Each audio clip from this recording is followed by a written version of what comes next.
Boa tarde, pessoal. Estava esperando algumas pessoas chegarem, mas em respeito às pessoas que já estão esperando, a gente já vai começar o nosso webinar. Hoje a gente vai estar falando um pouco sobre computação em nuvem. Gostaria de me apresentar. Meu nome é João Lopes, eu sou responsável pela infraestrutura de rede da X Sistemas, não só aqui o que roda dentro da X, mas também todos os clientes que nós possuímos hoje em cloud. Eu gostaria também de estar frisando com vocês que esse webinar ele não é um webinar técnico, né? A minha intenção hoje é conduzir isso de uma maneira assim, um pouco mais simples, uma linguagem bem acessível, de maneira que qualquer pessoa, né, de qualquer área da instituição ela consiga compreender. Para quem for técnico, né, aquelas pessoas que querem posteriormente entrar, aprofundar um pouco no detalhamento técnico, como é que a gente oferece o serviço, ou até mesmo para aqueles que, porventura, eles não vão, digamos, hospedar o GIS na nossa infraestrutura, mas ele quer contratar um data center, a gente também está disposto a ajudar, a estar fornecendo algum tipo de informação. Então, eu vou estar deixando meus contatos no final desse webinar, e a gente pode marcar um bate-papo depois, um bate-papo realmente técnico, ou por telefone, ou por Skype. Se o pessoal quiser também, a gente pode agendar isso junto com o pessoal do comercial. Então, assim, gostaria de deixar vocês bem à vontade nesse sentido, para a gente estar fazendo um contato posteriormente. A questão das perguntas, né, que porventura vão surgir aí durante esse webinar, eu gostaria de estar pedindo que elas fossem passadas para o Reginaldo, que está me assessorando aqui hoje, que é o nosso gerente comercial. E no final do webinar, a gente vai ter uma sessão aí de perguntas e respostas, né? Eu deixei as perguntas para o final, para a gente conseguir dar um pouco mais de fluidez ao nosso webinar. Ok? Então, vamos iniciar, então. Vamos começar pela nossa agenda. A nossa agenda hoje está dividida aí em 6 tópicos. A gente vai estar falando o que é computação em nuvem, o que significa isso. Vocês vão ver que é bem tranquilo. Não é essa coisa... As pessoas ouvem falar isso e pensam que é uma coisa do outro mundo. Na verdade, todo mundo já usa isso.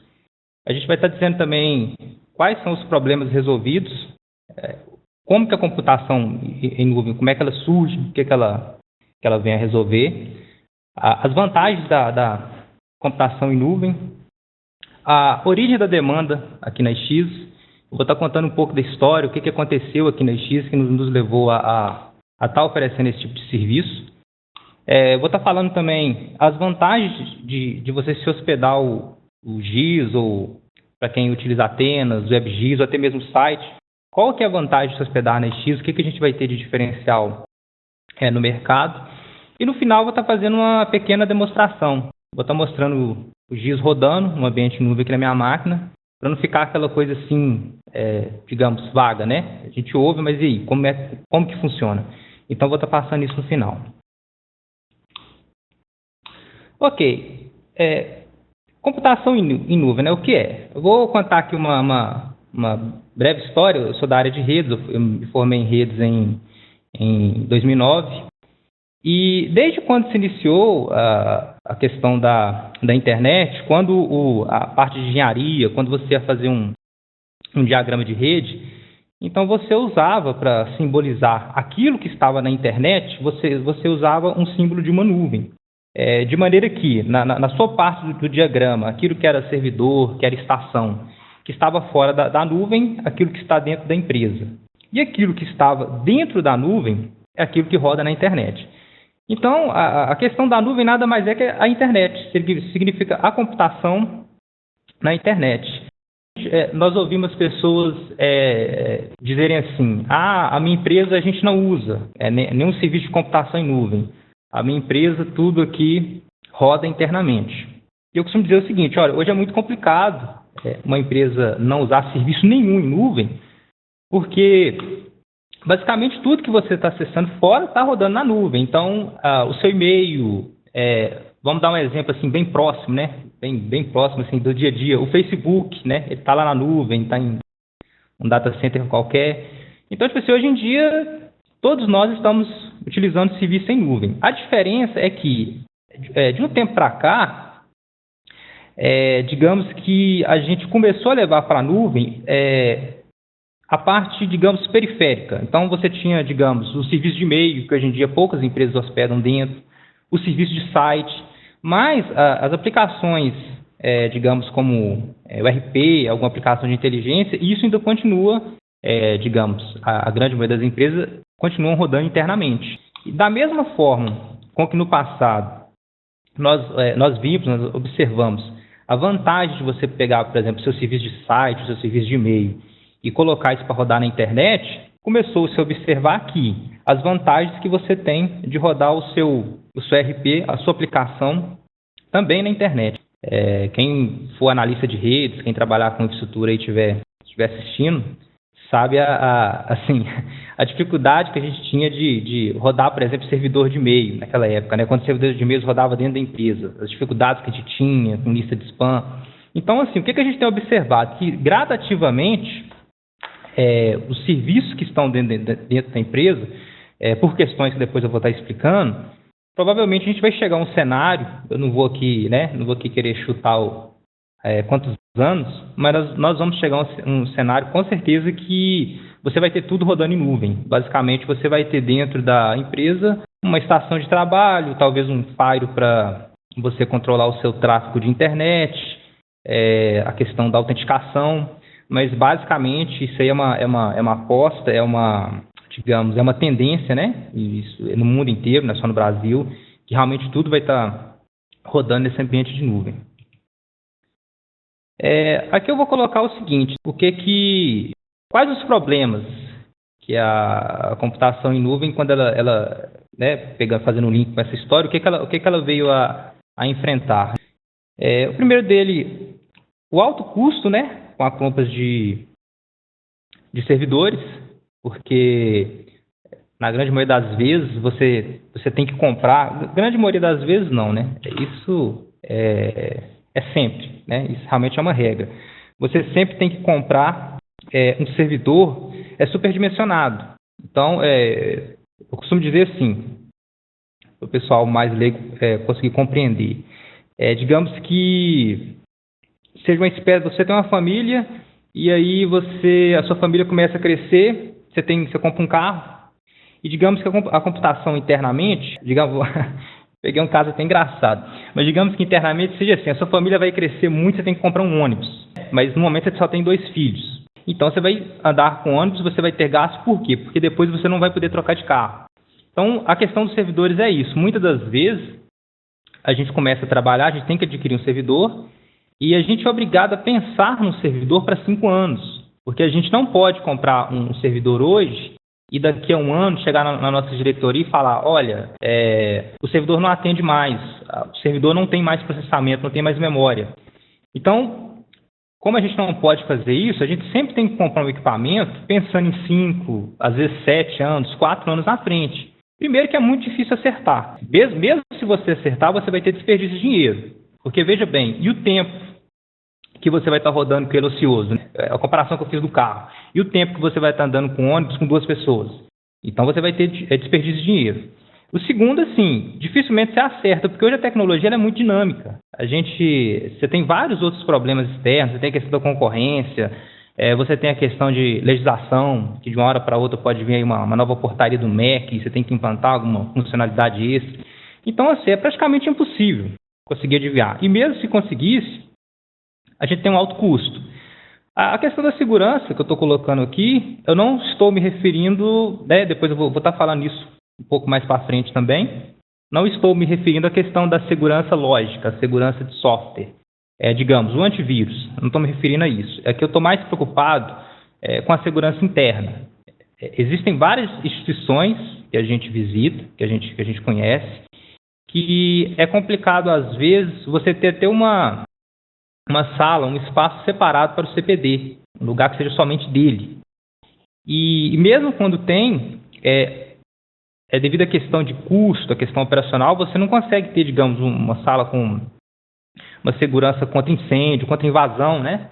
Qual a instituição hoje que ela consegue ter, por exemplo, um serviço de segurança, de guarda. Estou dizendo de segurança, pessoas.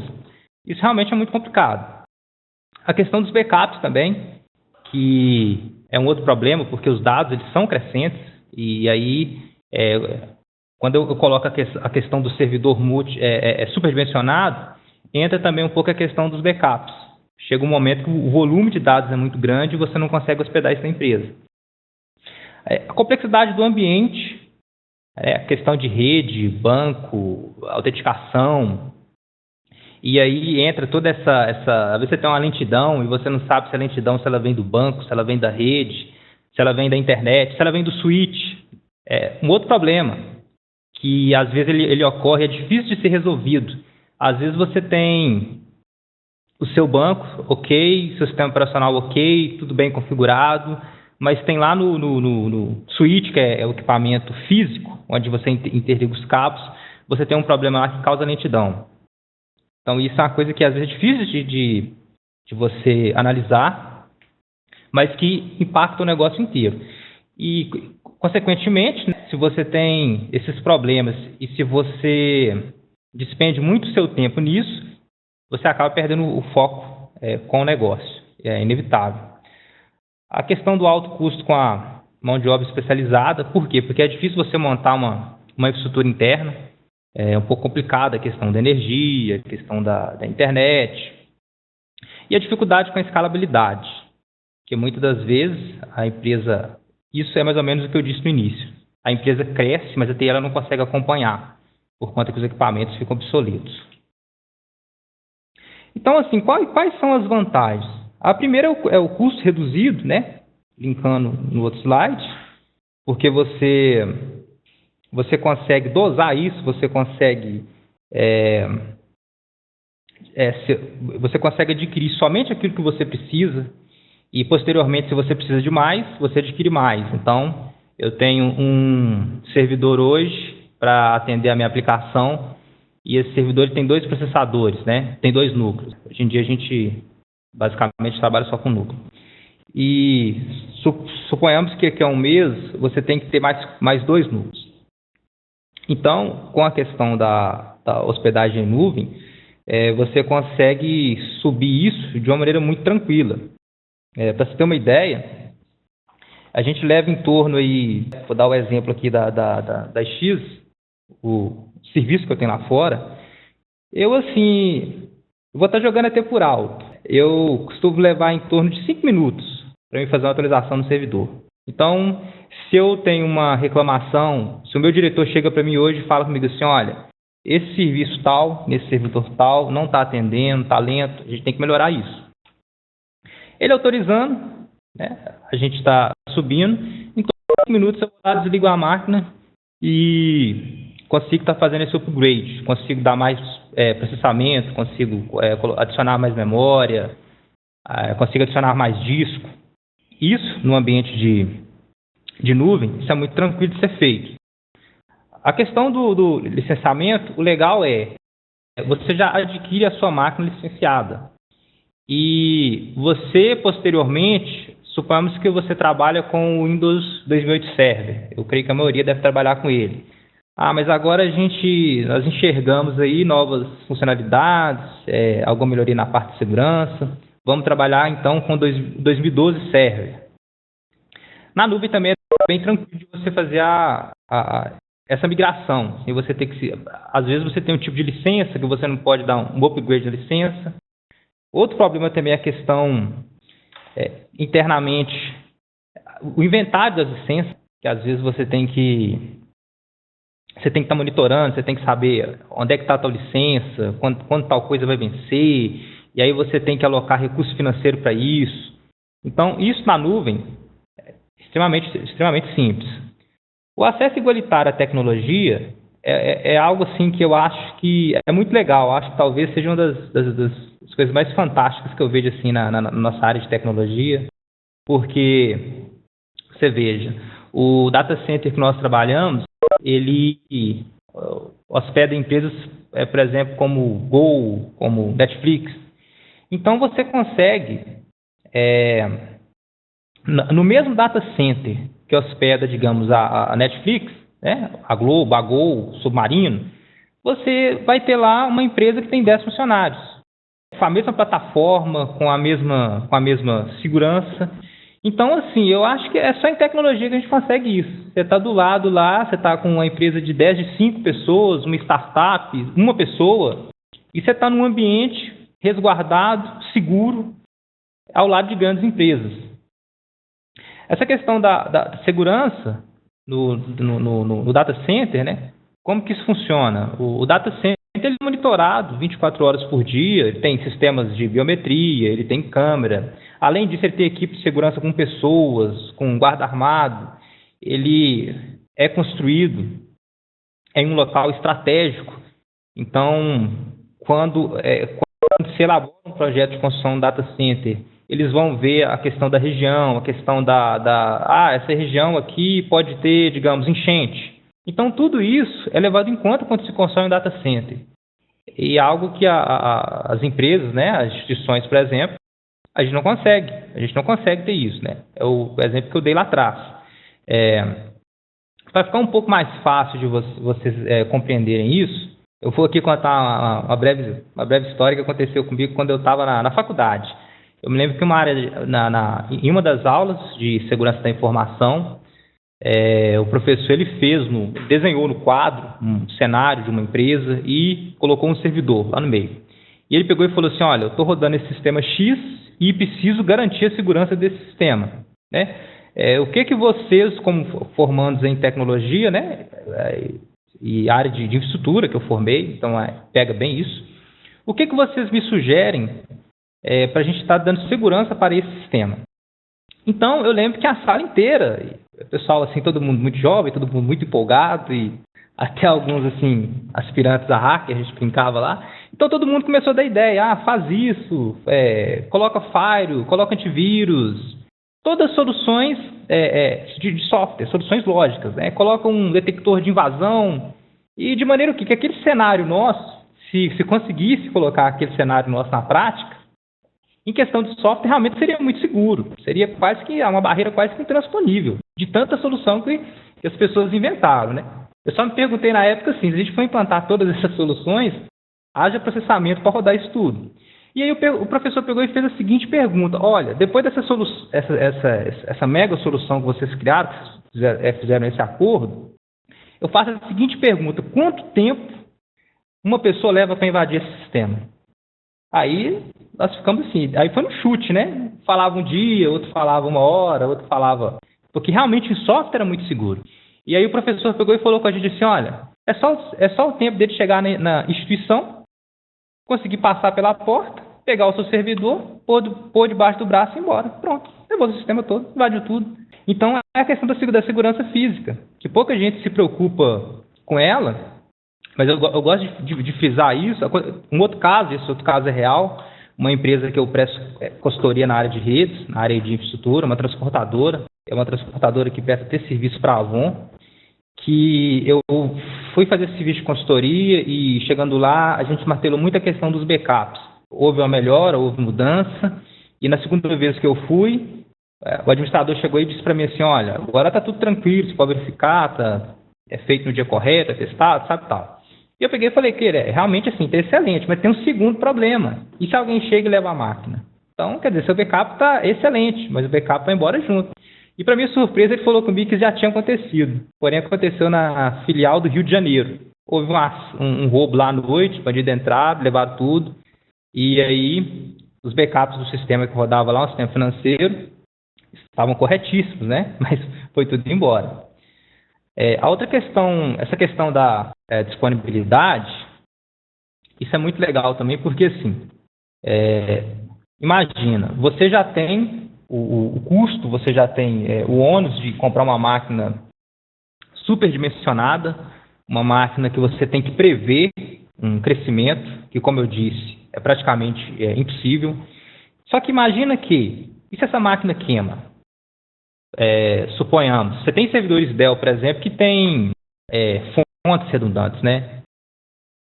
Então, você queimou uma fonte, passa para outra, mas se a placa queima, você sempre vai ter algum problema. Então, imagina, para você ter a questão da disponibilidade, para você garantir que aquilo vai estar sempre funcionando em nível de hardware, você teria então que ter 2 servidores. Para você ter 2 servidores, você tem que duplicar também o seu acesso à rede, você tem que duplicar a interligação dos 2. Quer dizer, você vai criando um emaranhado de problemas técnicos e custo. Você já tem um servidor que vai ficar superdimensionado, e você vai ter que ter o outro. Somente para no caso que o primeiro servidor queime, que o primeiro servidor, por algum motivo lá, o processador dê uma pane, placa-mãe. Então, vamos pensar o seguinte, praticamente hoje fica inviável você ter isso. Financeiramente falando, e fica inviável. Dificilmente alguma empresa vai fazer isso. A não ser realmente empresas que realmente grandes instituições, né, que têm data center próprio, que vão adotar isso. Mas praticamente fica muito inviável. Então você é obrigado a confiar naquela máquina. Está tudo configurado, tudo beleza. Pô, aquela máquina queimou, já era. Na nuvem você não tem esse problema. Pra você ter uma ideia, nós trabalhamos com a Amazon, que eu vou estar contando depois. A Amazon, a Amazon, para quem não sabe, né, é o nosso provedor de data center. É um braço da Amazon.com. A Amazon.com, ela é, digamos, um submarino, né, nos Estados Unidos. Uma loja de departamento dos Estados Unidos que tinha um problema com data center e eles acabando criando uma segunda empresa para atender isso. E quando a gente cria um HD hoje na Amazon, o disco que vai ficar guardado os seus dados, ele automaticamente, sem a gente interferir em nada, sem a gente configurar nada, automaticamente ele é replicado para 3 storages. Storages, para quem não conhece, imagine que seja como se fosse um servidor. Então, vamos dar um exemplo aqui simples. Você chegou no seu computador, salvou um arquivo de Word. Imagina que na hora que você salva aquele arquivo de Word, automaticamente aquele arquivo é replicado para 3 servidores. Então, se o HD da primeira máquina queima, você tem na segunda. Se o da segunda queima, você tem na terceira. Essa é uma das grandes vantagens de você trabalhar em nuvem. Porque, basicamente, hoje, os grandes players do mercado, os grandes provedores de data center, eles vão ter essa disponibilidade.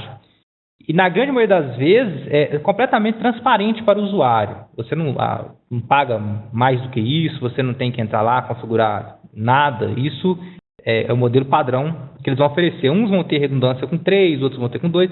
Isso vai depender muito do data center que você vai escolher.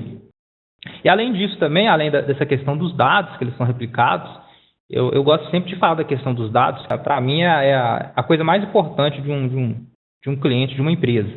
Eu acho que qualquer situação, não é que ela seja aceitável, mas qualquer situação você consegue contornar. Agora dado não. Dado conforme for aquilo que você perdeu, e se você não tem backup, se você não consegue recuperar, aquilo assim, não tem preço. Realmente é questão irreparável.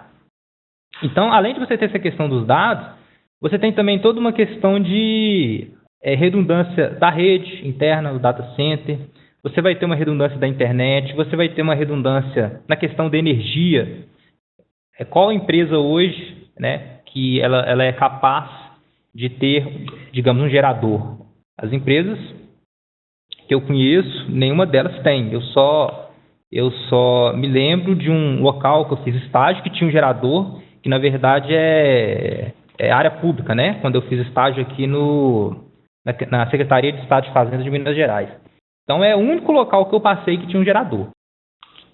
Tirando realmente o estado, todas que eu passei, geralmente você tem um no-break, porque um gerador é extremamente caro. E mesmo que você tenha um no-break, você tem o custo de manutenção com o no-break, você tem a questão das baterias, que dependendo do no-break, de 2 em 2 anos, você tem que trocar bateria, porque se você tem um no-break, mas aí o seu banco de baterias já não está funcionando, então cai o no-break não segura. Tudo isso você tem na hospedagem em nuvem, você tem lá no data center. E aquilo é um projeto que é feito por uma equipe de engenheiro, então você vai entrar pessoas de engenharia elétrica, de engenharia de telecomunicações. Um outro detalhe também interessante, e a gente tem que pensar assim, você imagina, além deles terem toda essa questão de redundância, todo esse planejamento, todo esse estudo, você imagina a concessionária de energia ou operadora de telefonia. obviamente que eles vão dar uma atenção melhor para esse cliente, porque eles têm uma estrutura muito grande. Então, obviamente que tem pessoas desse data center que vai ter, digamos, mais contatos com a operadora de telefonia, com a operadora de, né, concessionária de energia elétrica, até mesmo para prever alguma situação de pane, né? Coisa que uma instituição, uma empresa não presta esse tipo de serviço, dificilmente vai ter isso. A questão da escalabilidade, como eu já falei, é essa facilidade realmente de você conseguir crescer o seu serviço. Outra coisa interessante também é o seguinte: imaginem que você tem uma situação que o seu sistema ele tem um acesso de 100 usuários por dia. Vamos dar esse exemplo. E, por algum motivo, a instituição criou um novo curso ou veio uma nova norma do MEC, sei lá, houve alguma mudança e, ao invés da gente ter esse número de 100 acessos por dia, a gente passa a ter 1.000, de uma hora para outra. Se você está tá rodando tudo dentro da empresa, seu sistema está rodando dentro da empresa e você quer crescer isso, vai ser extremamente traumático, porque você vai ter que atender, o acesso é inevitável, não tem jeito, você tem que atender aquilo, vai começar a causar lentidão, e aí quando você chega lá na sua diretoria, na sua área financeira, e você coloca, olha, eu preciso adquirir um novo servidor. E aí, suponhamos, você convenceu o seu diretor, passou. O seu diretor aprovou, beleza, está aprovado. Digamos, abriu a carteira, assinou o cheque, está aqui, compra. Mas você tem todo um processo. Por quê? Você vai ter que fazer um estudo primeiro. Você vai ter que ver, eu vou comprar de marca X ou de marca Y. Eu vou comprar, por exemplo... outra questão, às vezes, eu me lembro que tinha um projeto, às vezes, que uma outra empresa que eu trabalhava, que a gente tinha um projeto e precisou comprar um servidor, e que foi muita dificuldade para a diretoria aprovar isso. Nós ficamos meses esperando, e aí, sei lá, eu vou colocar aqui 6 meses, mais ou menos, que nós demoramos, para conseguir aprovar e ter dinheiro em caixa. E aí, depois que aprovou, depois que nós fizemos todo o processo, na hora que eu ligo para o fornecedor, fechou tudo, tal, autorizou, beleza. Depois que fez tudo, aí eu fiquei todo feliz, né? Já tinha um estresse ali de mais ou menos ali 5 meses. O fornecedor vira para mim e fala comigo assim, olha, te entrego daqui a 1 mês. Quer dizer, é mais um problema. E isso, na computação em nuvem, na hospedagem em nuvem, isso é muito tranquilo. Isso você simplesmente vai lá, de uma hora para outra, 5, 10 minutos, sei lá, você seleciona lá, pega aquele recurso que você tem, fala assim, eu quero subir esse servidor, eu quero dobrar o meu poder de processamento, poucos cliques de mouse, você ajusta isso. Então, aquilo que eu estou dizendo nesse tópico, você só paga realmente aquilo que você utiliza. Você nem precisa ficar refém de ter que comprar algo muito grande, que você não use, mas você também, suponhamos, né, eu vou voltar na história, se você tinha 100 acessos, passou a ter 1.000, se depois o seu acesso volta para 100, você simplesmente reduz aqui de novo. Você sobe, mas você também volta. Então você tem controle. Quando eu preciso, eu subo. Quando aquilo já parou de ter acesso, aquilo está ficando inutilizado, eu volto de novo. Então essas realmente são as vantagens de você, as flexibilidades de você realmente estar migrando o seu ambiente para a nuvem. Então, até aqui, essa parte aqui da apresentação, eu estou dando um geral de quem realmente queira, a própria instituição que ela queira pegar o seu sistema e contratar um data center através de estudo dela, eu vou contratar data center X, data center Y. Então, até aqui eu estou dando as informações para que vocês, estou dando, digamos assim, meio que um resumo, para que vocês tenham pelo menos um norte para poder fazer isso. Posteriormente, quem tiver dificuldade, a gente pode estar conversando. Como eu disse no início, a gente pode estar marcando uma conversa e eu posso estar dando uma ajuda para vocês com relação a isso. Agora, o que aconteceu? Como é que originou a demanda aqui na X? O que nós detectamos? A história foi o seguinte: há mais ou menos 4 anos que eu entrei na X, a gente começou a perceber que a nossa área de desenvolvimento, porque o foco da X, quer dizer, não o foco, mas um deles, é realmente entregar um software de qualidade. É entregar um software que venha atender aquilo, que o usuário possa ter a melhor experiência com aquilo. Porque nós sabemos o estresse que é você clica no menu e aí fica, né? O pessoal fala que às vezes você liga para um determinado local e quando a pessoa clica no menu, ele tem que te contar uma piada para ver se você relaxa, para depois o software dar a resposta. Então a gente pensa muito nisso, realmente em ter um sistema rápido, um sistema que atenda bem, porque outra situação, você imagina quando o pai do aluno chega na instituição, quer saber a informação, quer gerar um boleto, e o sistema fica demorando, e dá fila, e estressa o pai, estressa o cliente, estressa o funcionário. Então a gente pensa muito nisso, realmente ter sistemas realmente que atendam bem. E quando a gente começou a estudar isso, o que acontecia, nós começamos a perceber que a gente dava as alterações do sistema, a gente tinha esse foco, a gente fazia análise de desempenho. Nós temos uma ferramenta no banco de dados, no SQL Server, que fazia a análise dos tempos de consulta, e a gente fazia de tudo para que ele tenha um desempenho ótimo. Só que, quando estava lá na instituição, você acabava não tendo tempo de resposta, não por uma questão do software, mas por uma questão da infra. E às vezes era questão de banco de dados, que estava numa máquina lenta, estava num HD lento, às vezes era questão da rede, às vezes tem fatos até engraçados que não era nada disso, estava tudo ok, mas não se sabe por que tinha um antivírus que rodava 3 horas, e aí quando ele rodava 3 horas ficava tudo lento. Então nós começamos a detectar que os clientes eles tinham uma dificuldade em relação a isso.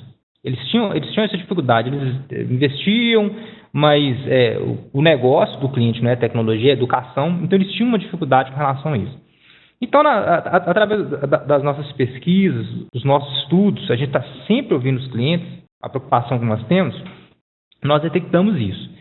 E aí, posteriormente, os próprios clientes, alguns deles, quando eles começaram a ver que tinha esse tipo de problema, eles pensaram assim, bom, né, tiveram a ideia que nós estamos tendo agora, né? Eles falaram assim, bom, então eu vou resolver isso. Eu simplesmente pego meu GIS aqui, não está dando certo, eu não tenho infraestrutura para rodar isso aqui dentro da empresa mais, estou convencido, vou rodar isso no data center, vou hospedar isso em nuvem. Beleza.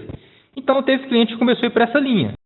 Então, quando começou a acontecer isso, a gente pegou e pensou, bom, resolveu o problema, né? Vamos ficar tranquilo agora, os nossos clientes estão levando para o ambiente de nuvem, então a gente não vai ter esse tipo de problema mais. A gente vai conseguir realmente entregar todo o desempenho, a infraestrutura realmente que o GIS, o outro software que a gente desenvolve aqui realmente necessita. Só que aí, quando eles começaram a ir para o ambiente de nuvem, quando começaram a migrar para a hospedagem em nuvem, começou a ocorrer um outro problema. A gente começou a perceber que os data centers, em geral, eles entregavam apenas tecnologia. E ele te entregava lá o servidor. Então, assim, volta ao exemplo que eu dei lá atrás para ficar bem fácil a gente compreender. Ele te entregava somente o ônibus, mas você não sabe dirigir. Então, quer dizer, não resolveu o problema. Eu tenho uma família de 20 pessoas, o meu carro não me atende, fui para o ônibus, alguém me entregou o ônibus, beleza, infraestrutura, o ar-condicionado aqui, show de bola. Mas eu não sei dirigir ônibus. Então, quer dizer, acaba que não funciona. Por quê? Porque não é simplesmente você migrar isso para o data center. Eu sempre costumo dizer o seguinte, se você tem uma instituição que ela tem técnicos, que ela tem tempo, quando eu costumo colocar a questão da mão de obra técnica, nem sempre eu vejo que isso quase todos os casos que eu acompanho, eu tenho percebido isso, que é uma questão da equipe técnica, ela não ter condições técnicas de executar, não. Ela não tem tempo. Às vezes acontece isso. Às vezes a equipe técnica ela tem que se preocupar, digamos, com problemas do tipo a internet wireless do campus, que está funcionando ou não, a questão dos laboratórios, a questão da autenticação interna. Então ela tem várias questões que nem sempre ela tem tempo para ela focar em cima disso. É o usuário que às vezes tem uma dificuldade de usar o aplicativo, sei lá, o Word, alguma coisa nesse sentido. Então nem sempre ela tem tempo para resolver todo esse tipo de problemas. Então nós começamos a perceber isso, olha, o pessoal está levando para o data center, chega lá, tem uma mega infraestrutura com rede redundante, energia, aquela coisa toda que eu falei, só que o data center simplesmente te entrega o Windows Server. Mas e na hora de instalar o SQL Server? E na hora de fazer as configurações? Eu vou configurar o meu SQL Server como que eu faço para o meu SQL Server me dar, por exemplo, os alertas? Se uma query começa a ficar lenta, se eu tenho um problema de disco, como que eu faço para o SQL Server me avisar? Como é que eu faço para ele dar esses alertas para mim? Como é que eu faço para avaliar, por exemplo, o desempenho dos discos? Porque o data center me entregou isso, mas eu estou desconfiado que o disco é lento. Como é que eu faço para instalar uma solução de antivírus tal? Como é que eu detecto isso? Como é que eu tenho isso lá, mas como é que eu vou, digamos, eu comprei uma solução de antivírus, mas eu tenho que ter uma pessoa que monitore isso também. Não é simplesmente eu adquirir uma solução, instalar e me esquecer. Eu vou ter que ter alguém que dê manutenção naquilo. Então, esse era um problema que nós começamos a ver que os clientes tinham. Os clientes compravam o data center e simplesmente colocava lá, e quando a IX entrava para poder ajudar, a outra dificuldade que a gente sempre tem. Às vezes você tem um problema que está relacionado com infra, mas o nosso técnico de suporte está com dificuldade de encontrar o que é, porque não conhece o ambiente. Às vezes eu desloco da minha área e vou dar uma ajuda aqui para o suporte da IX, que é o suporte da aplicação, para tentar ajudar a contornar isso, mas eu também não conheço o ambiente. Então, às vezes é até frustrante para mim, porque eu quero ajudar o cliente, mas eu não conheço absolutamente nada. Então, eu fico perdido. Às vezes, assim, situações que já ocorreu, às vezes até questão de senha. Você chega, você vai ajudar, e na hora que você chega, mas e aí, como é que eu logo, né? Não tem a senha da máquina. Então, todos esses foram problemas que a gente foi detectando. E isso foi criando assim, um embrolho na nossa cabeça. Como é que a gente vai resolver isso? Como é que a gente vai conseguir entregar a nossa... Porque, assim, nós estamos pensando no usuário final, na pessoa final que vê valor naquilo, na pessoa final, digamos que... nós estamos pensando assim, no aluno que conseguiu acessar a sua nota em casa 10 horas da noite, deitou na cama e foi dormir tranquilo. Nós estamos tendo essa visão, que ele é a última pessoa que acessa. E a gente viu que essa pessoa, muitas vezes, ela não tinha qualidade, por conta desse monte de problemas que eu venho colocando. Então, quando a gente viu essa gama de coisas, então, digamos, ligou o alerta, né? Acendeu aquela luzinha. Bom, problema é oportunidade. Vamos ver o que dá para fazer, o que dá para resolver. Então, o que aconteceu? A gente, na época, a gente falou assim, bom, vamos passar, oferecer, então, o GIS, digamos, já hospedado. Vamos oferecer o GIS, o acesso. O cliente, ele vem, ele compra comigo a solução do GIS e eu simplesmente vou dar acesso para ele. Ele tem um atalho executável, ele clica aqui e ele executa isso. Eu tomo conta do banco, tomo conta dos backups, faço tudo e, de certa forma, é até transparente para ele. O usuário final, o usuário leigo, ele nem sabe diferenciar o que é um GIS rodando internamente e o que é um GIS rodando na internet. Então, vamos entrar e vamos resolver isso. Então, a gente meio que foi incorporando, meio que a gente foi juntando a nossa expertise no GIS. Eu sempre brinco, né, com o pessoal que eu falo assim, olha, não é prepotência, mas ninguém conhece de GIS tão bem como a IX. É evidente que é a IX que desenvolveu o GIS. Então, ninguém consegue desenhar uma solução, uma arquitetura tão boa para rodar o GIS como a própria IX. Porque, vocês vejam bem, teve um dia que eu passei por um problema com um cliente e tinha uma lentidão num determinado local do sistema, determinado local que passa, dava aquela lentidão. E quando eu olhei aquilo, eu imaginei que era outra coisa completamente diferente, que dava problema. Mas aí eu peguei e sentei com o meu gerente, isso é até uma coisa boa, além de eu ser o responsável técnico pela questão de gerenciar a infraestrutura da IX, eu estou vinculado à área de desenvolvimento. E por que isso é muito bom? Porque quando eu peguei aquele problema, quando eu com o olho técnico que eu bati, achei que era uma coisa, né? Tecnologia sempre tem isso. Às vezes você acha que é algo que depois você vai ver que é completamente diferente. E quando eu bati o olho e pensei que era algo, mas não estava sendo resolvido, cheguei no meu gerente, comecei a conversar com ele. A gente brinca que ele é um dos pais do GIS aqui na empresa. E ele pegou e falou comigo assim, olha, nesse ponto, o GIS está fazendo isso, isso e isso. Então, é isso aqui que está prejudicando. E aí o que acontece? Algumas vezes eu resolvi isso em nível de infraestrutura. Outras vezes eu simplesmente solicito para ele, olha, tem como mudar essa parte do sistema, essa parte do código, tem como otimizar isso? Eles vão lá e otimizam. Então, isso é muito bom, porque que isso cria uma maior, assim, a gente consegue atender muito mais rápido.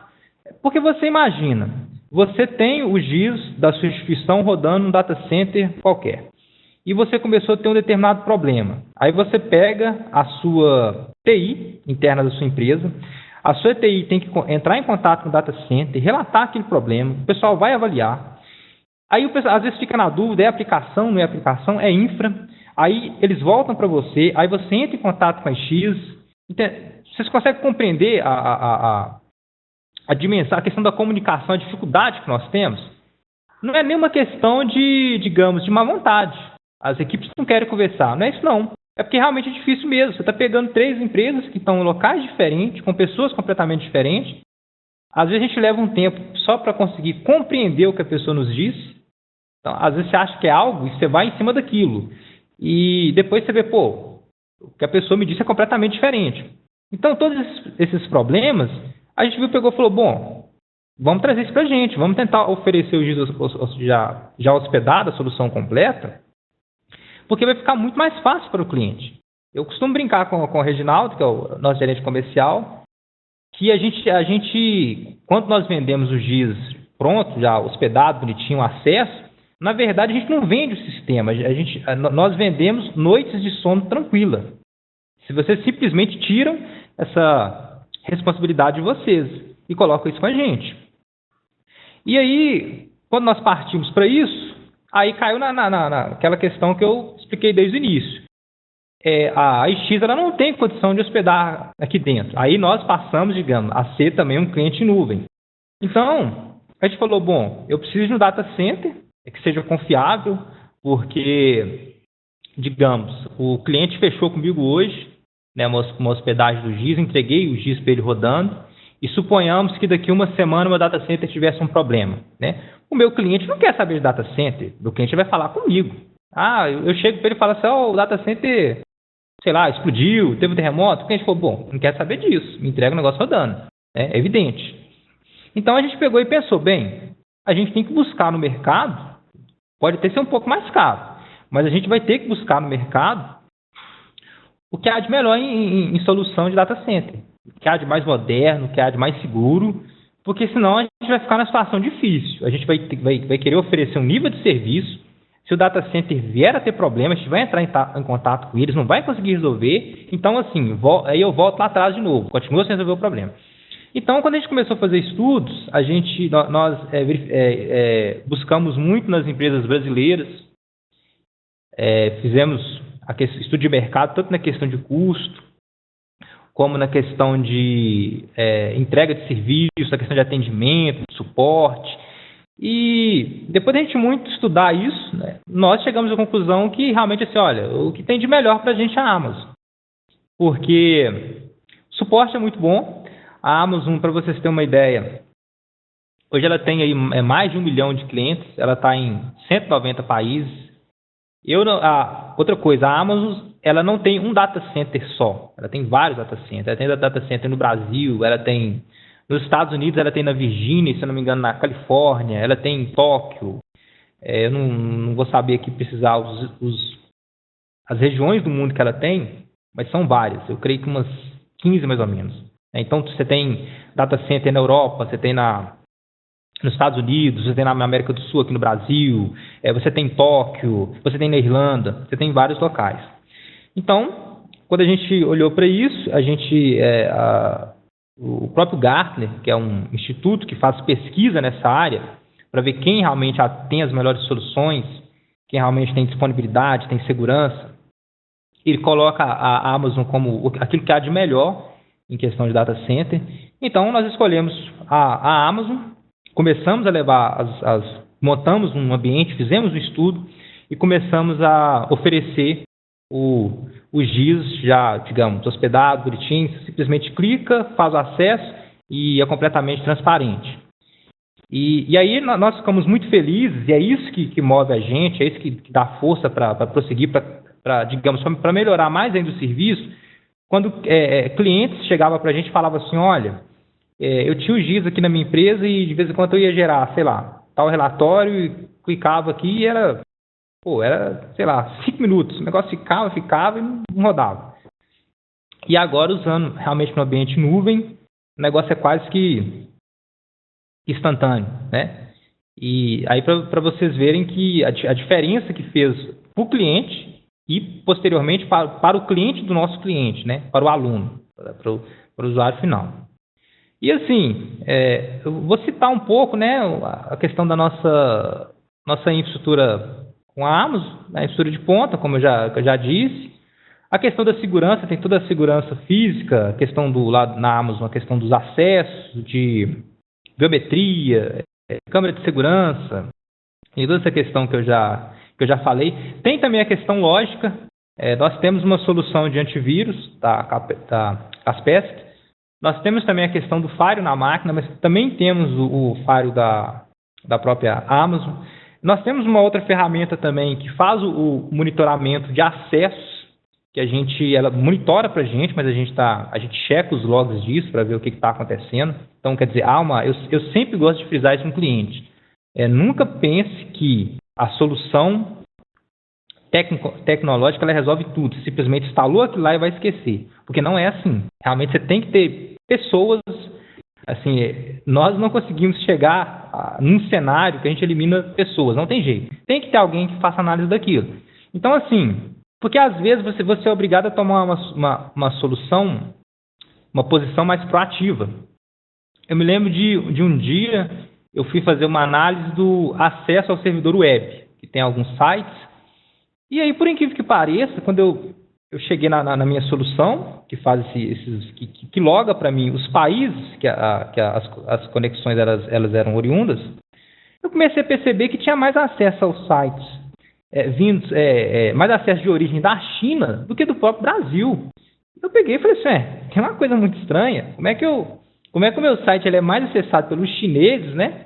O alfabeto deles nem é igual ao nosso, o alfabeto deles não é ocidental. Mas, como é que eu tenho tanto acesso deles assim? Eu tenho mais acesso da China, digamos assim, para usar aquela expressão popular, né? O nosso site bomba na China, mas não é acessado pelo Brasil. Pô, tem alguma coisa errada. É evidente que isso são o quê? São robôs instalados em servidores chineses, softwares instalados em servidores chineses, tentando achar vulnerabilidade no nosso site, tentando achar alguma brecha de segurança para atacar. Evidente que isso não são acessos legítimos, feitos por pessoas, né? Isso são robôs, são softwares programados para tentar derrubar o site.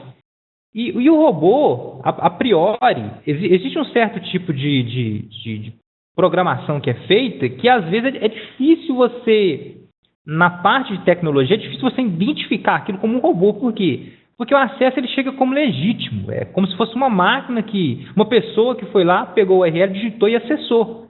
Então era difícil. Mas quando eu vi isso, eu peguei e falei, bom, vou começar a bloquear essas origens. Vou começar a pegar esses IPs que são estranhos, que não tem nada a ver com isso, e fui lá e fui bloqueando todo mundo. Fui lá e cortei e falei assim, porque isso não é acesso legítimo, né?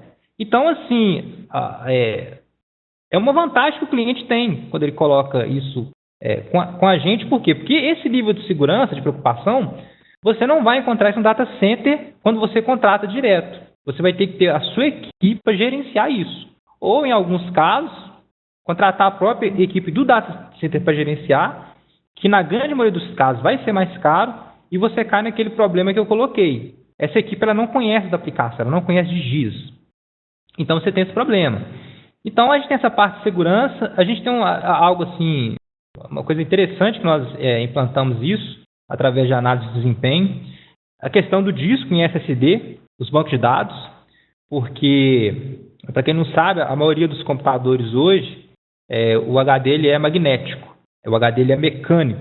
Imagina que o HD, assim, eu não sei a faixa de idade aqui do webinar, mas imagina que o HD é como aquele antigo disco de vinil. Não sei se todo mundo conhece o que é isso. É um disco de vinil que você tem lá a agulha que ficava lendo os dados. Isso se eu não me engano, na década de 70, 80, isso era o que era utilizado. Então isso é extremamente lento, né? Quem conhece isso sabe que o disco tem que ficar rodando, tem que fazer acesso. De vez em quando a agulha podia arranhar. Basicamente, os discos nossos, hoje, o seu computador pessoal, a não ser que seja mais novo, os servidores são isso, que é extremamente lento e mais instável. Então, a gente preferiu trabalhar com discos de SSD, que é infinitamente mais rápido, é muito mais rápido. E a gente começou a detectar o seguinte também, olha, vamos separar os arquivos de dados. Como é que eu vou explicar isso? Vamos separar o arquivo que o sistema está gravando o dado dos arquivos de log. Vamos colocar o arquivo de log, que é um arquivo temporário. Aqui eu não tô, né, eu prometi que não ia entrar na questão técnica, mas só para vocês verem como é que a gente pensa nisso, como é que a gente tem carinho com isso. Seria mais ou menos assim. O arquivo de log, imagina que você tem uma agenda telefônica numa folha.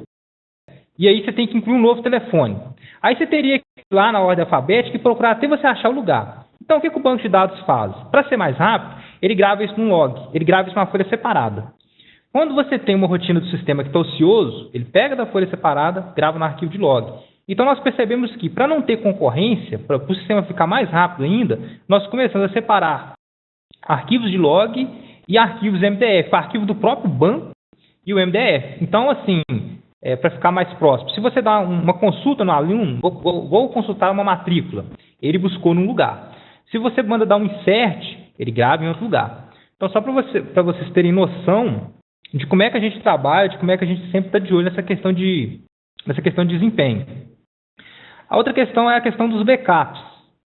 Para se ter uma ideia, é engraçado dizer isso, tem gente que, às vezes, a gente nem acredita, mas tem, sim, empresas que não fazem backup. Ou então, tem uma outra situação. Eu já visitei uma instituição, uma escola, que eu cheguei lá, tinha os backups, mas o backup era feito no mesmo HD que rodava o banco de dados. Eu falei, bom, mas aí não adianta. Se queimar um HD, você queima o banco e o backup. Mas por que às vezes o cliente adota isso? Porque simplesmente que não tem às vezes um técnico especializado. Ou às vezes tinha, mas não tinha espaço, não tinha recurso. Então o técnico às vezes sabe, mas ele não pôde adotar isso. Além da questão dos backups, nós temos também a questão do snapshot.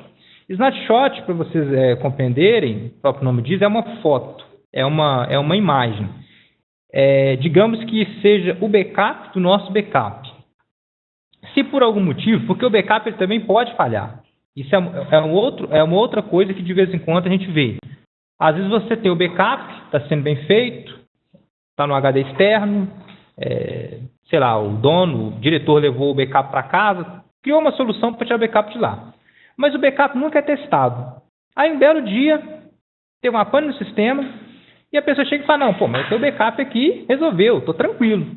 Na hora de subir o backup não está indo, o backup não funciona. Então, como é que a gente resolve esse problema lá na Amazon? Se acontecer, aí entra a questão. Nós já temos a informação de 3 discos, que a Amazon faz para a gente, nós já temos a questão do backup. Se acontece da gente não conseguir recuperar, né, por esses 4 elos, tem a questão do snapshot. A gente consegue simplesmente voltar a máquina num outro lugar. A gente consegue não só voltar o backup, mas voltar a máquina inteira. Então, se eu tiver um problema de configuração, se porventura eu tiver um problema de vírus, é difícil, a gente monitora, mas em tecnologia nada é impossível. Quem vender uma solução que seja perfeitamente, vai estar falando mentira, porque não existe isso. O nível de disponibilidade na Amazon, ele é calculado assim, ele é 99,9 zeros em sequência, 99,999 zeros em sequência. Então, assim, é quase que 100%. Então, se você pega um data center que dá isso para a gente, e se a gente já tem todas essas rotinas de backup, de snapshot, monitoramento, fica praticamente impossível. Realmente você ter perda de dados. Você fala assim, corrompeu, não vou conseguir recuperar isso. Tem a questão do antivírus, né, que eu já coloquei. A atualização do sistema operacional, a gente monitora, a gente faz, fica tudo por nossa conta. Nós sempre estamos acompanhando a questão de liberação de patches de segurança do sistema operacional Windows, alguma vulnerabilidade que foi descoberta. Então, a gente sempre monitora isso. Outro recurso interessante que os clientes também, nós observamos que eles tinham dificuldade, é com a questão do Linux. É sabido, e nós já fizemos testes, que os sistemas que rodam em Apache, então, vamos colocar aqui, o KX tem o WebGIS, o WGIS, o site do cliente, o Moodle, o site que às vezes roda no Joomla. Os sistemas que eles rodam em Apache, o desempenho no Linux é muito superior ao Windows. Assim, é uma diferença brutal. de desempenho, diferença brutal. Quem estiver acompanhando e trabalha com redes, trabalha com infra, vai saber confirmar isso. Então, assim, nós aqui na X, eu como responsável por infra, eu até digo assim, eu não sou... Às vezes a gente conhece pessoas no mercado que são partidários do Windows, outros são partidários do Linux, tem o pessoal do Mac, e eu desde quando eu vim aqui para a X, quando eu cheguei, a gente não trabalhava com Linux, e eu cheguei e falei, bom, para mim não me interessa se é Windows ou se é Linux, me interessa entregar com resultado, me interessa entregar com desempenho.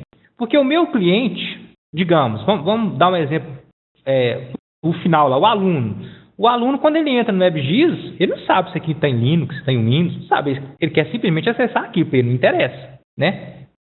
Só que como na época eu vi que essa questão do desempenho do Linux era brutal, era muito superior, então eu peguei também essa atitude. Falei, bom, aquilo que roda melhor em Linux, nós vamos usar Linux. Não tem porquê eu estar usando isso em Windows se eu não tenho desempenho, vamos passar isso para Linux. E aí acontecia que alguns clientes também tinham essa vontade. Alguns clientes detectaram isso, às vezes através da análise da TI, ou às vezes através de pesquisa. Só que assim... você tinha equipe técnica que o pessoal não tinha essa cultura, que o pessoal não sabia usar um sistema operacional Linux.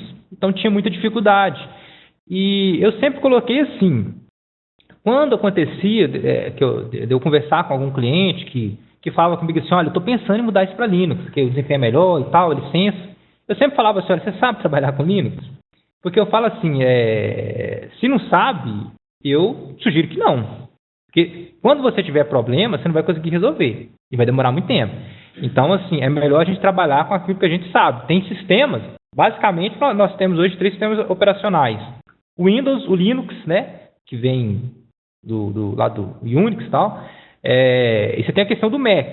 Mas existem outras variantes de software livre, de variantes de Linux, com FreeBSD e outras saladas mais, que funcionam muito bem também, mas eu sempre falo, mas com isso eu não trabalho, porque isso eu não sei trabalhar. Se tivesse, digamos, vantagem, você fala assim, eu vou trabalhar com um sistema tal que roda também e vai ser infinitamente melhor do que o Linux. Infinitamente não. Ele vai me dar um desempenho 10 vezes melhor do que o Linux. Nós vamos procurar aprender, nós vamos buscar isso no mercado, vamos atualizar, vamos fazer teste para entregar uma solução melhor. Mas até hoje a gente não viu, até hoje não tem. Então isso é uma vantagem quando você coloca isso com a gente. Você não tem que se preocupar com plataforma, se é o Windows, você não se preocupa com isso. A outra questão é a questão do protocolo HTTPS. Para quem não sabe, a grande maioria dos clientes que nós temos, que hospedam isso dentro, né, in-house, hospedam o WebGIS dentro da infra lá do cliente, o WebGIS ele roda em texto em claro. Seria mais ou menos assim. Quando o aluno lá da casa dele, ele vai entrar no WebGIS, aquela informação ela trafega via rede aberto, ela trafega em texto em claro. Então, se um hacker consegue interceptar no meio do caminho aquela informação, ele vai conseguir pegar os dados e vai ler os dados. Aí o que acontece? Poderia ter uma situação do cliente chegar e falar assim, não, mas isso aí é o erro da X, o erro da WebGIS. Não, porque isso está na camada de rede. Isso é uma configuração de rede que tem que ser feita para ele poder embaralhar os dados. Isso a X ela não consegue distribuir, ela até poderia conseguir distribuir, só daria mais trabalho e você teria que, como é que eu vou explicar? Você teria que fornecer um tipo de certificado digital dentro do WebGIS que ele não é reconhecido. Então, quando o aluno fosse acessar o WebGIS, ele ia estar criptografado, só que ia dar um erro. O sistema WebGIS simplesmente informar para o aluno assim, olha, esse site que você está entrando, ele não é confiável, ele não é conhecido pela autoridade certificadora. E nós aqui na X, os clientes nossos que rodam no nosso cloud, que rodam no nosso ambiente, no nosso servidor, todos eles já são com o protocolo HTTPS, todos eles rodam num ambiente criptografado. Por quê? Porque a X ela adquiriu um certificado digital. Então, para você adquirir um certificado digital, você tem que entrar em contato com uma entidade certificadora, você tem que mandar documentação para lá, aí passa por um processo de análise, eles ligam para a empresa para saber se você é você, tem toda essa coisa. E aí, a partir do momento que eles liberam o seu certificado digital, seu HTTPS, você configurar no servidor, você coloca isso lá, quando o aluno clica lá no WebGIS, vai tudo criptografado, vai tudo embaralhado. Então, se alguém no meio do caminho intercepta isso, ele não vai conseguir entender nada. Ele simplesmente vai pegar lá uma sequência de, digamos, zeros e uns e não vai conseguir entender isso. Então, o nosso ambiente ele é configurado para isso. O cliente internamente, ele pode configurar isso internamente? Pode. Só que é aquilo que eu coloquei. Aí cabe a sua TI vai ter que entrar em contato com uma autoridade certificadora, solicitar o certificado, fazer todo o processo de validação. Aí você vai ter que pagar uma taxa anual. Se eu não me engano, eu não sei se são cerca de 600, 800 reais, não me engano. Depois, se o pessoal quiser, a gente pode até olhar. Então, você vai ter que estar pagando essa taxa anual. Você tem outra preocupação, se o certificado vence, se por algum motivo você não troca ele, na hora que o aluno vai entrar, vai dar o erro também. A preocupação com a gente vocês não têm. E um outro detalhe é a questão da banda. A questão da banda de internet. A banda de acesso, né? Por quê? É um outro problema que no Brasil, eu digo assim, eu acho que eu nem preciso citar isso. A gente cita mais assim, né? Questão de consciência. Porque todo mundo sabe que no Brasil, assim, todo mundo reclama de banda de internet. Realmente de tráfego de internet, porque todo lugar que vai é dificultoso. E quando a gente consegue ter uma banda de internet bacana, que realmente atenda os clientes de uma maneira satisfatória, é muito caro. Um link dedicado hoje é extremamente caro. Dependendo da região que você está, é praticamente inviável você pagar um link dedicado. Então, no Brasil, nós temos essa dificuldade. Nós optamos por trabalhar no data center nos Estados Unidos. Esse foi um dos motivos, né? Uma das coisas que pesou foi isso. Porque, assim, enquanto aqui no Brasil você tem um link lá, uma banda que é 2 megas, nos Estados Unidos você tem 100. É infinitamente superior e com um custo baixo. Aí pode surgir aquela pergunta. Às vezes as pessoas indagam assim, bom, mas se eu estou com o meu sistema fora, né? E a minha banda, né, de acesso, eu creio que muita gente pensou isso. E a minha banda de acesso ao sistema. O que ocorre é o seguinte, como o nosso servidor ele tem banda para fornecer várias conexões ao mesmo tempo, e como o software, digamos, o terminal server, a gente consegue trabalhar de uma maneira muito otimizada, então, assim, isso é muito tranquilo. Eu te falo que qualquer link que você tenha dentro da empresa, que já está atendendo, a não ser uma situação realmente que seja assim uma situação muito esporádica, uma situação muito incomum, que o link é muito ruim, só que é aquilo que eu coloco também, aquilo que eu disse antes. A nossa preocupação é com o cliente, a gente sempre procura ouvir o cliente. Então, assim, eu fico um pouco assim cismado com empresas que elas querem atender bem, mas elas vão para o Google para saber o que as pessoas pensam. Eu acho que a empresa realmente tem que ouvir. Porque assim, não tem como a gente adivinhar. A gente tem que ir no cliente e ver o que está acontecendo, como é que a gente pode atender melhor. Basicamente, na X, nós temos uma ideia assim, que, digamos assim, aspas, nada está pronto. Por que eu digo que nada está pronto? Né? Isso não é uma coisa ruim, não. É que a gente sempre está disposto a melhorar alguma coisa, sempre está disposto a mudar alguma coisa para atender aquele cliente. Então, o que ocorre? Quando a gente pega um projeto desse, o cliente fechou aqui, beleza, eu vou pegar então a minha aplicação, não vou usar o GIS aqui mais, tá? Vamos elaborar aí o projeto, tal, beleza. Mas não é só isso. A gente vai primeiro entrar em contato, a gente vai fazer digamos, um briefing com o cliente, procurar saber como é que é isso aí, o que você usa, a questão das impressoras, sabe? Para a gente saber como é que a gente vai atender vocês. E se acontece isso, se no meio do caminho a gente pega assim, opa, tem um problema de rede aqui, tem um problema a questão da internet.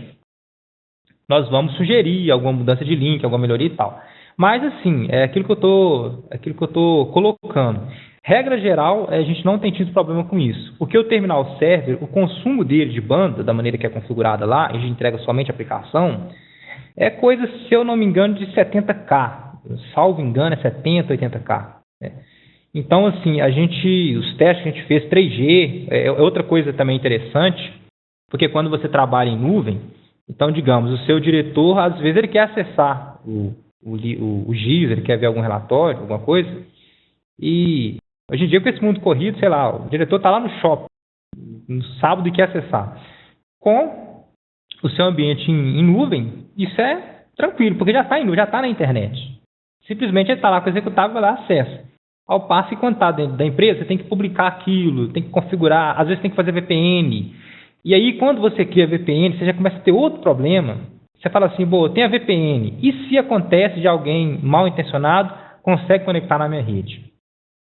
Então, tudo isso aqui na iX a gente consegue entregar de uma maneira que o cliente nosso não vai se preocupar com isso. Como eu brinquei lá atrás, ele vai ter noites de sono mais tranquila. Essa é realmente a nossa intenção, essa é a minha intenção, que trabalho com estrutura de ouvido, cada vez mais está passando tranquilidade realmente para os meus clientes. Para quê? Para que eles foquem no negócio, para que eles se preocupem com o aluno, eles se preocupem com as rotinas de segurança da própria empresa e tenha o menor tempo de preocupação possível com essa questão da nossa aplicação. Aqui eu vou fazer uma demonstração, só para não ficar assim, que fica um pouco vago, né? A gente fala tanto e as pessoas pensam assim, mas e aí? Fica aquela coisa na cabeça, como é que funciona, né? Então, eu vou estar mostrando aqui. Aqui eu tenho o atalho do GIS, que já está previamente configurado. Esse GIS está instalado no servidor lá nos Estados Unidos. Eu dei o nome comercial aqui, que ele é um GIS de demonstração do comercial. Então, basicamente, aqui eu cliquei no atalho. Ele vai fazer o connect lá no meu servidor. Ele vai preparar o ambiente para mim. Vocês vão ver que quando ele fazer a conexão, ele já vai startar com o GIS. Ele já vai trazer já o GIS simplesmente para que eu entre com o usuário e senha e já consiga acessar o sistema. Por isso que vocês não estão vendo, imagina que o que está por detrás aí, pronto, já foi. Já traz o GIS configurado, já caiu. Vou digitar aqui meu usuário do GIS. Ok. Pronto. Esse é aquilo que a gente vai entregar na sua instituição. Então, assim, isso é muito tranquilo para o seu usuário final. Por quê? Porque quando ele pega isso, ele não vai nem saber que está rodando no ambiente nuvem. Né? Simplesmente clicar lá naquele executável, naquele atalho, ele simplesmente vai trazer o GIS, você vai digitar usuário e senha e vai logar. Então, isso aqui que eu estou utilizando, esse GIS que eu estou utilizando, ele está nesse ambiente com todas aquelas benesses, com todas aquela questão de backup, questão de disponibilidade, de redundância. E o mais legal é o seguinte, aquele atalho lá que eu mostrei para vocês, esse atalho aqui, tá vendo? Isso é multiplataforma. Então, eu consigo rodar isso tanto no Mac. Então, eu tenho um diretor que tem um Mac. Ele vai conseguir executar isso também. Eu consigo rodar isso tanto no Linux. Ele vai conseguir acessar o GIS no Linux também. E um outro caso que eu não sei se as pessoas, se o pessoal tem essa necessidade, já pensou nisso, mas eu consigo entregar isso até num tablet. Né? Se por algum motivo, eu quero rodar o GIS aqui no tablet, quero ver alguma coisa e tal, eu consigo entregar isso também. Porque como ele está no ambiente de internet, ele então passa a ser multiplataforma. Ele não depende, ele não está amarrado na máquina local, não está amarrado nas configurações localmente da máquina. Eu simplesmente entrego isso para o meu cliente vai lá, distribui isso. Se for um ambiente via AD, se for uma instituição que tem um AD, você consegue distribuir isso até através de GPO. Eu posso dar mais detalhes depois, tecnicamente, né? Quem quiser marcar uma conversa. Eu posso configurar uma apólice no domínio que, digamos, a gente resolve mudar o GIS numa quarta-feira, né? Que as análises todas vão migrar para lá. Então, eu posso fazer um tipo de configuração que, quarta-feira, quando o meu usuário logar, quando o meu funcionário logar, ele simplesmente vai ter esse ícone na área de trabalho dele. Ele vai clicar, vai acessar o GIS, sem nenhum problema, e beleza. Agora eu vou abrir para as perguntas, né? Para as dúvidas, aqui com o Reginaldo. Quem tiver pergunta, pode mandar no chat para o Reginaldo, quem está com alguma dúvida, quer citar alguma coisa, quer fazer alguma colocação. Uma pergunta que eu recebi aqui, se eu compreendi bem, é o seguinte, em relação ao Atenas, a questão do banco de dados do Atenas, se a responsabilidade também fica com a IX, né? Ela fica com a IX. O mesmo serviço que a gente oferece para o GIS fica com a IX também. O Atenas, o backup do Atenas, ele é feito, salvo engano, ele é feito meio-dia e às 18 horas. Eu tenho que dar uma olhada. Eu sei que são 2 vezes ao dia, mas ele é feito meio-dia e às 18 horas. E nesse intervalo, nós temos uma rotina também do snapshot, aquilo que eu falei. A gente tem uma imagem da máquina. Por algum motivo, se eu tento voltar um backup do Atenas, não conseguir, deu um problema lá, eu consigo voltar pelo estado da máquina. Tem uma outra pergunta do André, né, Reginaldo? Se todas as aplicações elas podem estar... Web. Se todas as aplicações podem estar na web. Assim, todas as aplicações que elas são da IX, elas podem ficar no nosso ambiente. Todas elas são hospedadas no nosso ambiente. E todas elas vão ter esses benefícios, vão ter esse recurso. Quando eu falo da questão de backup, quando eu falo da questão de monitoramento, eu não estou me referindo só à questão do GIS. Qualquer aplicação que você coloque com a gente, nosso portfólio de aplicações, todos eles são cobertos por esse benefício.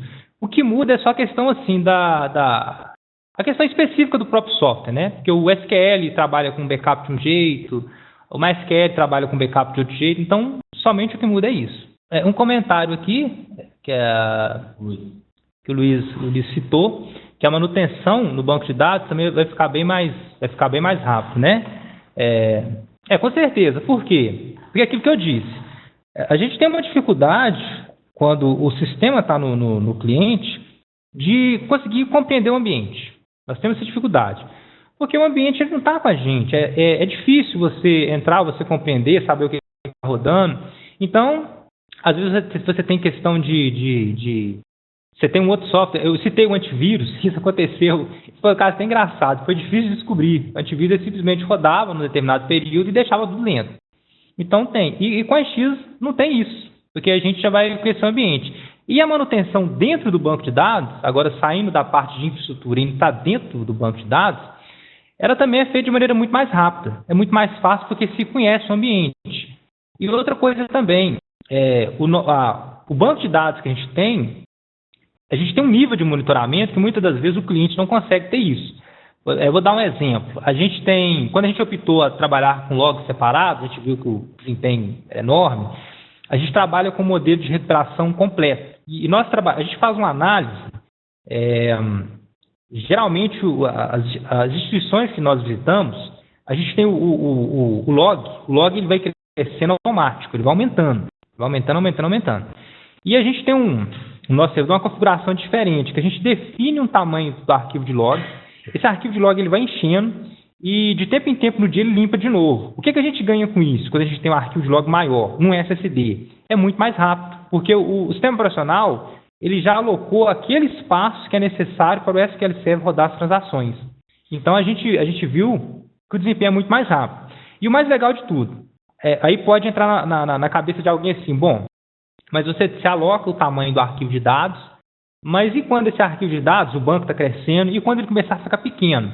Só que o sistema nos avisa. O sistema ele limpa e ele fala para mim, tipo assim, olha, o seu arquivo está pequeno, seu arquivo vai dar problema. Então eu vou lá também e monitoro isso. Eu recebi uma pergunta aqui a respeito de um material, né? Um material que é produzido em torno de 90 gigabytes de material audiovisual por semestre. Ele está perguntando se esse material poderia ficar no ambiente de nuvem. Poderia sim. Uma coisa que eu quero colocar é o seguinte, hoje, a IX hoje, nesse exato momento, a gente não ainda traz para a gente aplicações que elas, digamos, que elas não são nossas, né? Se eu compreendi bem a questão, parece que ela é produzida por uma aplicação que não é nossa. O que pode ser feito, aí eu vou ter que estudar um ambiente. O que talvez a gente pode fazer é trazer essas aplicações para a gente dar suporte nessa aplicação, e talvez você possa ter um outro local onde você vai colocar esse material. Existem alguns serviços digamos, de armazém de dados, que você pode colocar grande massa de dados, que é extremamente barato. Um dos serviços que eu conheço, por exemplo, é o S3 da Amazon. Então, assim, fica difícil eu te falar mais ou menos como é que vai ser feito isso, por quê? Porque realmente assim, eu não conheço muito bem, é um pouco complicado falar isso aqui com poucas palavras. Mas a gente pode sim, a gente pode bater um papo depois, a gente pode agendar isso com o Reginaldo, a gente pode ter uma conversa aí via uma conferência via Skype, ou telefone, ou quem também estiver aqui na Grande BH, quiser vir aqui visitar a gente, quiser tomar um café, um pão de queijo, a gente está aberto para fazer isso. A gente vai ter esse bate-papo. Tem uma outra pergunta aqui do Ricardo. Ele pergunta se em determinado momento for preciso acessar a base de dados. Olha, Ricardo, se eu conseguir compreender bem a sua pergunta, me parece que você está naquela situação assim.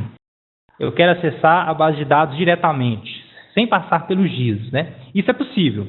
Você consegue fazer isso. Agora, hoje, por uma questão de segurança, para que o cliente faça isso, ele tem que estar solicitando isso previamente. Não é que é assim, não é que todas as vezes que ele vai fazer, ele tem que solicitar, porque aí realmente ficaria complicado para o cliente. Mas ele tem que solicitar a liberação do IP. Então, se você trabalha com IP fixo, você solicita isso uma vez. Eu tenho nós temos uma instituição em São Paulo que caiu nessa situação. Então, eles solicitam o IP para a gente vai lá no banco de dados e libera o IP da instituição. Por que nós adotamos fazer isso? A gente poderia, sim, colocar uma regra que, qualquer lugar que a pessoa estiver, a pessoa acessa o banco. Só que isso para a gente tem uma camada de segurança a mais. Porque se a gente deixa a porta liberada, você vai ter robô que escaneia, pega aquela porta, vê que aquilo é um SQL Server. Vai ser difícil conseguir conectar, por quê? Porque tem outras camadas de segurança, tem a questão da senha, tem a questão que se você erra a senha, se não me engano, 5 vezes, o seu banco vai ser bloqueado. Só que a gente preferiu trabalhar com camadas de segurança. Então, a primeira camada que a gente decidiu trabalhar é essa camada que libera o IP que a gente não conhece. Porque a gente falou, não tem muito sentido, por exemplo, o cara está lá na China e fica tentando mandar conexão para o banco de dados. Mas tem jeito sim. Se você cai nesse caso, eu preciso fazer conexão. Ou um outro caso que teve em São Paulo foi o seguinte, eles têm um outro sistema, salvo engano, é um sistema da área de marketing, eu não vou saber precisar isso, que precisa mandar selects para o banco de dados. Então, o que a gente fez? A gente criou um usuário para ele somente leitura, nós entramos em contato com a instituição, porque não é a instituição, é outra empresa, criamos um usuário somente leitura, liberamos para aquela faixa de IP, ele vai lá dar o select e ler os dados. Então, é possível sim. A outra pergunta que eu recebi, essas atualizações, se elas são feitas, né, aqui do André, se ela é feita aqui pela IX, a questão do suporte técnico, né? Na verdade é o seguinte, André, fica tudo integrado, né? Isso é tudo transparente. Na questão da infraestrutura, eu sou responsável por manter, por fazer atualização, por questão de antivírus, fazer upgrade. E tem o suporte que vai lá dar a questão da manutenção no GIS. Na parte de infraestrutura, às vezes acontece assim. O Windows tem aquele velho problema, o sistema, ele não é modular, então às vezes você mexe em alguma coisa, você tem que reiniciar o sistema. Mas geralmente o que eu faço? Quando tem que fazer isso, geralmente eu agendo isso com o cliente. Às vezes eu faço isso à noite, às vezes quando não tem jeito eu faço isso sábado, domingo. Então geralmente isso eu entro em acordo com o cliente, liga, conversa primeiro. Por mais que às vezes é uma atualização assim, de 5 minutos, mas geralmente isso é acordado com o cliente. Uma outra pergunta aqui que eu estou recebendo é qual o tempo de implantação da questão do GIS, do WebGIS e do Atenas. Olha, essa pergunta ela é um pouco assim, complicada de se responder, por quê? Porque isso depende muito da complexibilidade do ambiente, né? Tem clientes que a gente consegue implantar super rápido, um mês. Agora tem clientes que não. Por que eu tenho cuidado com relação a isso? Por que eu gosto de conversar com o cliente primeiro? Para a gente saber mais ou menos o que acontece lá. Porque às vezes você pode ter uma situação, vou dar um exemplo, a questão das impressoras. Às vezes você tem uma situação que, tal documento numa impressora X, pode ser que vai dar algum problema na hora de imprimir. Então a gente quer fazer uma análise disso primeiro, por quê? Porque se a gente não analisar isso de uma maneira adequada, a gente pode cair naquela situação que a gente, logo quando você muda, o pessoal de TI eles conseguem compreender isso, mas o usuário não. Porque toda a migração ela tem problema. Isso eu já vou né? Eu tenho que ser sincero, não vou falar assim, olha, a gente vai mudar e não vai ter problema nenhum. Mas o problema é no início, né? É óbvio, porque no início você tem alguma coisa que você tem que ajustar. Não é que é um problema, é um ajuste, porque você acabou de migrar do sistema. Só que a gente tenta fazer de uma forma que tenha menos problema possível. Para a questão do usuário não ficar com aquela sensação assim, poxa, mas quando era aqui eu tinha isso, agora eu não tenho, né? Que às vezes o usuário não entende, assim, às vezes chega para o usuário e fala assim, não, você não tem, mas você vai ter, e vai ter melhor. Só que às vezes o usuário ele quer na hora. Então a gente tem muito cuidado com relação a isso. Para entender primeiro o ambiente para depois fazer. Uma outra pergunta é se sai uma versão nova, se ela é atualizada para todos ou se ela é atualizada somente para aquele cliente. Olha, isso é até uma questão assim, vai ficar difícil dizer não, realmente eu tenho que ser sincero, eu não sei, porque isso geralmente quem faz é o suporte da X, então assim, eu posso checar, né? Vocês podem me mandar um e-mail, eu vou deixar aqui meu endereço de e-mail, ou entrar em contato com o Reginaldo também, aí está meu e-mail e meu Skype, mas eu posso checar isso, porque quem faz a atualização do GIS, quem toma conta da aplicação do GIS, é o pessoal do suporte. Então, assim, hoje eu não sei como é que eles tratam isso, quando eles atualizam o GIS, eles atualizam de todos os clientes. Não sei como é que é isso. Mas eu posso checar isso depois, e uma coisa também que eu gostaria de colocar é o seguinte, é que a gente está aberto à mudança. Como eu disse no início, a gente quer ouvir vocês, porque assim, não dá para adivinhar. Se a gente for tentar adivinhar, muitas vezes a gente vai oferecer algo que não está nem coerente. Então a gente quer ouvir, a gente quer trabalhar. É óbvio que nem tudo a gente consegue mudar, nem tudo a gente vai conseguir atender, porque é um universo imenso, é muita coisa. Então, é óbvio que, tipo assim, você ter algo que atenda a tudo, não tem como. Mas a gente sempre está pensando nisso, em ouvir os clientes e criar soluções melhores, mudança de rotina, e aí vai. Tá, pessoal, por hoje, né? A gente está aqui encerrando o nosso webinar. Eu gostaria aqui de agradecer de coração mesmo a presença de todos, vocês estão dando essa oportunidade de dar atenção para a gente ter esse bate-papo. Eu sei que está todo mundo cansado na sexta-feira, todo mundo já querendo ir de olho já no sábado e domingo. Então, realmente, assim, é uma oportunidade, a gente agradece de coração mesmo esse tempo que vocês estão de estar tendo esse diálogo, de estar passando informações para a gente também, de estar aprendendo junto, que isso também é muito importante. A questão muita gente, eu creio que muita gente está se perguntando, a questão dos valores, né? Afinal de contas, quanto custa? E se vocês podem, né, entrar em contato com o setor de comercial depois, com o Reginaldo, através do e-mail vendas@x.com.br, ou o telefone aqui da X, né, que é o 31 3218 7202, direto com o Reginaldo. Mas assim, eu tô realmente aqui para ajudar vocês. Uma coisa interessante é que eu trabalho com infra também. Eu também sou responsável por infra. Então, esses dias mesmo, um cliente de São Paulo me ligou e ele tem um disco com a gente, ele falou comigo assim, né? Falou comigo desse jeito. Ele falou assim, João, cara, você não reinicia esse servidor sem falar comigo. Porque aqui, se reiniciar, se parar, vamos supor, se você fizer uma mudança no Windows e por algum motivo você reinicia isso, você não sabe o parto que é para mim. Né? E eu peguei e falei com ele assim, não, eu compreendo bem essa situação, porque eu também sou responsável por TI. Eu também sinto na pele o que é isso. Eu sei, por exemplo, o que é, digamos, meu link de internet cair. Eu sei como é que os usuários, como é que eles veem em mim. Então, eu consigo ter esse tipo de percepção, eu consigo ter esse tato com o cliente, porque eu também passo por isso. Então, eu lembro que no dia eu tranquilizei ele, e eu peguei e falei com ele assim, não, você pode ficar tranquilo. O dia que eu tiver que fazer alguma mudança aqui, eu vou te avisar antes, a gente vai agendar um horário, né, à noite, sábado, sei lá, nós damos um jeito. Então, vocês podem estar tentando entrar em contato com o Reginaldo para estar avaliando isso com ele, solicitando uma proposta. E aí, assim, o pessoal realmente que desejar, que sentir à vontade, pode, sei lá, me manda um e-mail, a gente pode bater um papo aí depois via Skype, o que eu puder ajudar na negociação também, talvez o Reginaldo dá um preço, se eu puder fazer algo que ajude, eu também posso fazer. A única coisa que eu peço, e isso às vezes acontece, é que de preferência a gente marque um horário para conversar. Por quê? Porque como também eu sou um analista técnico, pode acontecer uma situação que o cliente queira conversar comigo e eu estou no meio de um processo técnico, estou resolvendo alguma coisa e tal, Quando eu digo isso, assim, é evidente que se, vamos supor, tem um problema, né? Nós sempre a gente sempre vai ter problemas. Então, se tem um problema, se a pessoa me ligou, eu vou atender, eu vou resolver, o problema está ali agora, tem coisa que tem que resolver. Só que, às vezes, um bate-papo, eu gosto, assim, de ter uma certa tranquilidade. Por quê? Porque se você entende a coisa errada, se você tenta resolver um negócio para ontem, se você, tipo assim, aquela história, né? Eu tava viajando, uma pessoa me ligou e falou comigo assim, ó, você vira à direita. Eu entendi que era para a esquerda. E aí eu comecei a acelerar, e a pessoa, pô, mas você não chega nunca? Eu falei, não, mas eu tô andando. Pô, mas você ia chegar aqui em meia hora. Eu falei assim, pô, mas o dia que eu tô dirigindo, eu cheguei em 15 minutos. Só que eu tava no caminho errado. Então o que acontece? Se a gente não entender bem o que o cliente coloca, a gente vai fazer um esforço aqui de Hércules, vai fazer de tudo, mas não vai entregar a coisa da maneira com realmente o cliente precisa.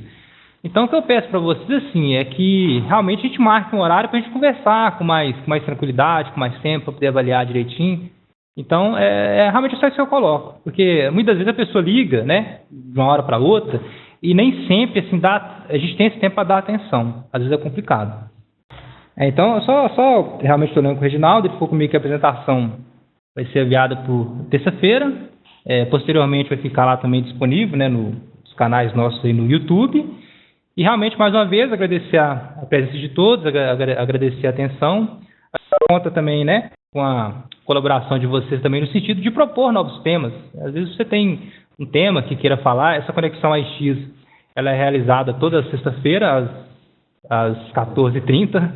Então, quem tiver sugestão de um tema, alguma coisa que a gente não abordou, alguma coisa realmente que está impactando, então que faça essa sugestão para a gente. Porque, como eu disse, a gente sempre está tentando ouvir o cliente para realmente saber entender e saber atender melhor. Então, é isso. Né? Agradecendo a todos, uma boa tarde e um bom final de semana a todos. Obrigado.